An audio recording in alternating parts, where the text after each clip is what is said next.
এই থানাতে চলো, আমার মেয়েকে দিয়েছিলাম, তার জন্য আমার ছেলেরা বলছে যে আমি খেতে দেবো না। কি মরার আগের দিন মতো রেঁধে খাবো? এই যে আজকে রামনবমী, কতদিন ধরে বলছে টাকা তুলতে যাবো, টাকা তুলতে যাবো বুধবারে। একবারও বলেছে ব্যাংক বন্ধ? একবারও বলেনি। এতবার করে ঘরে ওয়ার্নিং দেওয়া হয়েছে, সেইগুলো শুনেছে? একটাও শুনেনি। বন্ধুরা দেখো তো, এই অসহায় মানুষটাকে দেখে কার না কষ্ট হয়। ও মা দাঁড়াও, আমি গ্লাসও জোগাড় করবো, দইও বানাবো, লস্যিও বানাবো। দেখো আমার বাবার কি অবস্থা, বাবারও অবস্থা খুব খারাপ। বুধবুদে তুমি যাবে তো? যদি কোনো কাজ না হয় এই থানাতে চলো। তোমার যেতে কি ভয় লাগছে? তোমাকে কি বলা হচ্ছে? 5টা মামা, 5টা ছেলে তোমার, আর একটা মেয়ে, মোট কজনা হলো? 6 জনা হলো। 6 জনের মধ্যে তোমাকে কেউ খেতে দিচ্ছে না। তোমাকে জিজ্ঞাসা করবে কেন খেতে দিচ্ছে না, তখন তুমি বলবে আমি 2 বছর 3 বছর ধরে কষ্ট করছি। আমার মেয়ে এই ঠাকুরচরণাগ, এই তো রথতলায় থাকে, এখানে আমার মেয়ের শ্বশুর বাড়ি। তো ওকে আমি একটা জমি দিয়েছি, বাবার ভাগ নিয়েছে, বাবার ভাগ সবাই নিয়েছে, আর আমার জমিটা আমি আমার মেয়েকে দিয়েছিলাম। তার জন্য আমার ছেলেরা বলছে যে আমি খেতে দেবো না। তা তুমি একটা কথাই বলবে, তোমার মতে কি বলে যে আমি আমার মেয়েকে দিতেই পারি জিনিস, তাহলে তোরা কেন খেতে দিবি না? আমি মরতে চলছি, আমি যতদিন রেঁধে খেতে পেয়েছি ততদিন আমি রেঁধে খেয়েছি, এবার আমি আর পাচ্ছি না। আমি কি মরার আগের দিন মতো রেঁধে খাবো?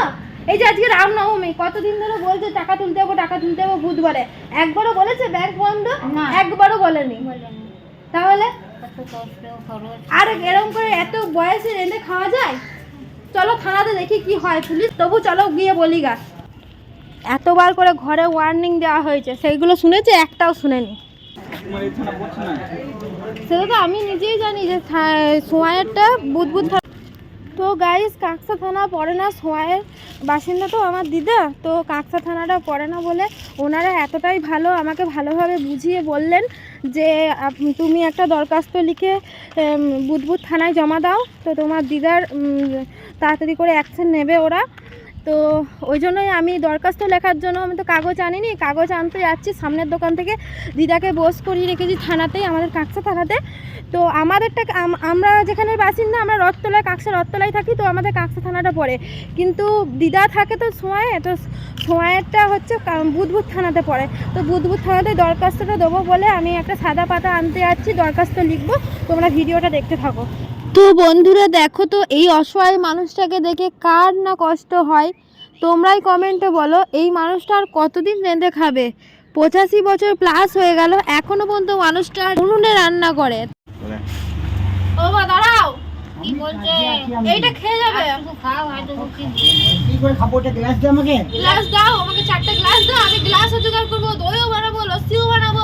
হ্যাঁ হ্যাঁ বন্ধুরা, তোমরা ভাবছো তো আমার গলার জোর বেশি? হ্যাঁ সত্যিই আমার গলার জোর বেশি। আমি ছোট থেকে এতটাই কষ্ট পেয়েছি, আমি আর সহ্য করতে পারি না। আমি সত্যি করে অনেক প্রতিবাদী, আমার আর ভালো লাগছে না। এবার আমি সত্যি করেই বুধবুধ থানা যাব। এর পরের মাসে আমি দিদাকে নিয়ে বুধবুধ থানায় আছি, সেটারও আপডেট তোমাদেরকে দেবো। তো দিদাকে আমাদের ঘর নিয়ে এসেছি, দিদা একটু খাচ্ছে। দেখো আমার বাবার কি অবস্থা, বাবারও অবস্থা খুব খারাপ। আমি, আমার বাবা, ভাই আর দিদা মিলে দইয়ের শরবত খেয়ে নিলাম। দিদাকে তারপরে বিকালে সোয়াই ছেড়ে আসবো, নাহলে দিদা টোটো করে যাবে। তোমরা কিন্তু আমার পাশে থেকো এবং আমার দিদারও পাশে থেকো একটু, তাহলে যদি হেল্প হয় তো হবে। তোমরা কিন্তু সত্যি আমার পাশে থেকো, খুব দরকার তোমাদেরকে আমার।